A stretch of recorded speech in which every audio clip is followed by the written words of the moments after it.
Bonjour à tous et bienvenue dans cet épisode spécial de notre podcast, Les étoiles et les ombres. Aujourd'hui, nous allons plonger dans une histoire qui traverse les époques, les continents et les émotions humaines les plus profondes. C'est l'histoire de Romina Power, une femme née dans le éclat de Hollywood, qui a conquis le monde avec sa voix et son charme, mais dont la vie a été marquée par une perte si immense qu'elle a redéfini son existence.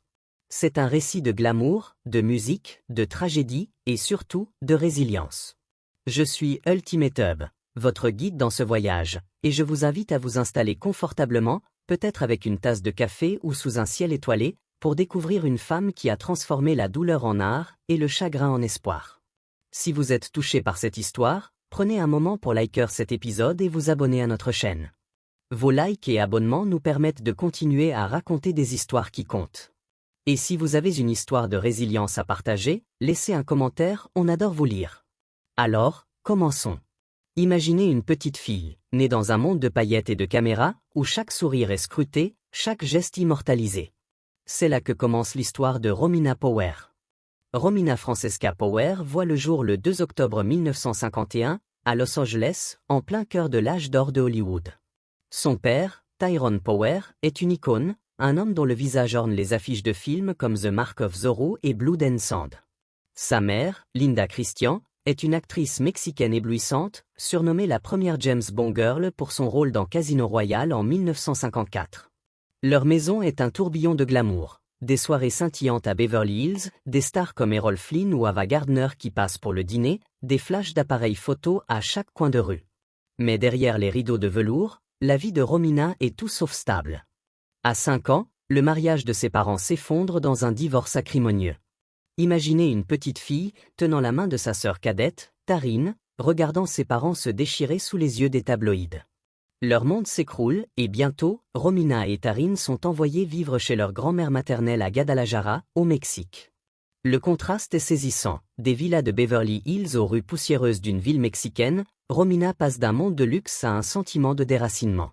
Et puis, à 7 ans, une tragédie pire encore frappe.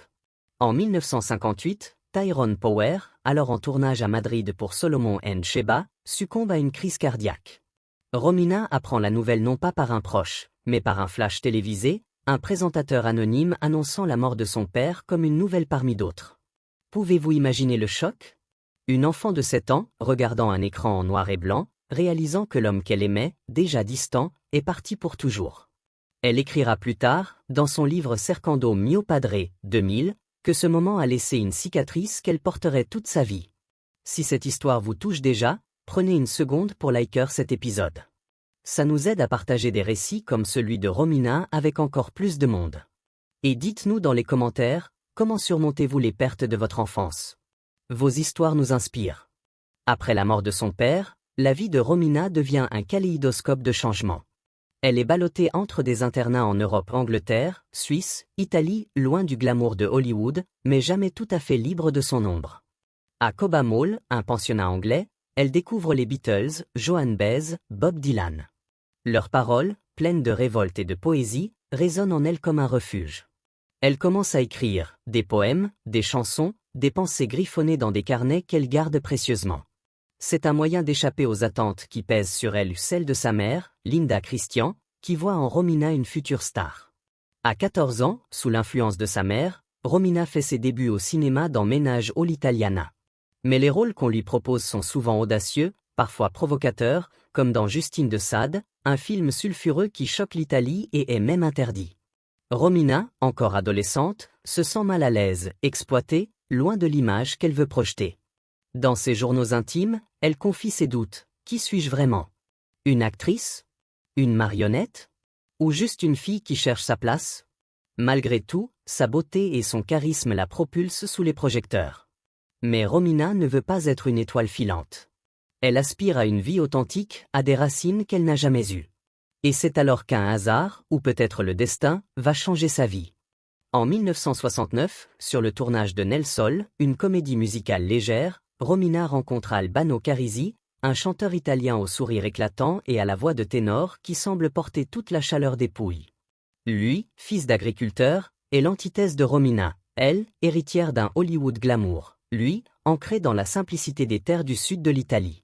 Pourtant, leur alchimie est immédiate, électrique, comme une chanson qu'on n'oublie jamais. Un an plus tard, en 1970, ils se marient. Leur union est un conte de fées pour le public, mais aussi un défi. Une américano-mexicaine et un Italien du Sud peuvent-ils vraiment écrire une histoire durable? La réponse est dans leur musique. Ensemble, ils forment un duo légendaire, Albano et Romina Power, dont les chansons comme Felicita, Sisara et Charazan capturent des millions de cœurs.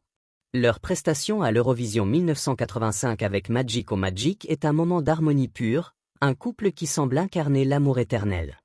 Mais derrière la scène, la vie est plus compliquée. Romina devient mère de 4 enfants, Ilenia, Yari, Christelle et Romina Junior. Elle s'investit pleinement dans la maternité, trouvant en ses enfants une stabilité qu'elle n'a jamais connue. Ilenia, l'aînée, est son miroir, sensible, curieuse, passionnée de littérature et de voyage. Mais les tournées incessantes, la pression médiatique et les différences entre Romina et Albano commencent à éroder leur bonheur. Si vous vibrez avec cette histoire d'amour et de musique, abonnez-vous pour ne pas manquer la suite.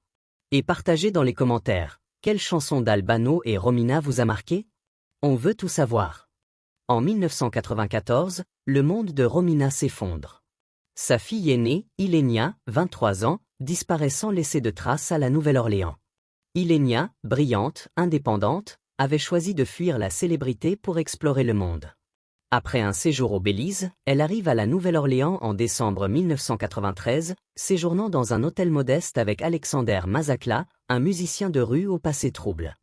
Le 6 janvier 1994, un agent de sécurité affirme avoir vu une jeune femme correspondant à sa description plongée dans le Mississippi, criant « Je suis faite pour l'eau ». Le fleuve, profond et impitoyable, ne rendra jamais son corps. Romina et Albano sont dévastés. Romina, guidée par son instinct maternel, refuse de croire à la mort de sa fille. Elle suit chaque piste, chaque rumeur, une femme dans un couvent en Arizona, une autre au Mexique. Albano, plus pragmatique, sombre dans l'incertitude, puis accepte peu à peu l'idée qu'Ilenia est partie. Leur deuil les déchire.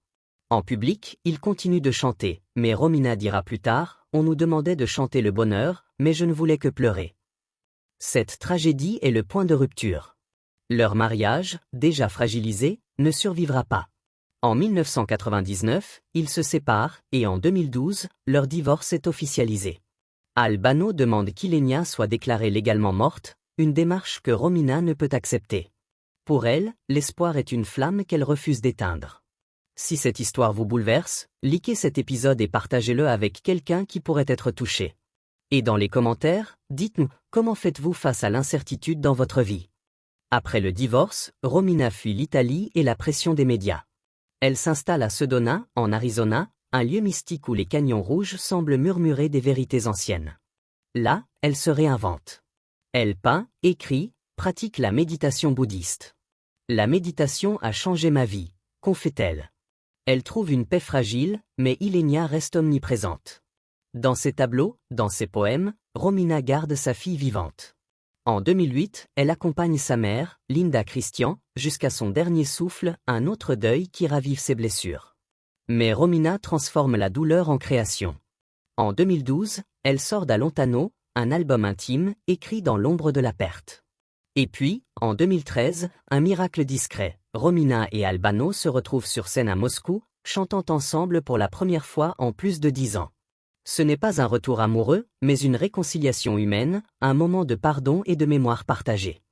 Aujourd'hui, Romina Power vit loin des projecteurs, mais son histoire continue d'inspirer. À 73 ans, elle a traversé le glamour, la tragédie, et a trouvé un sens dans l'art et la spiritualité.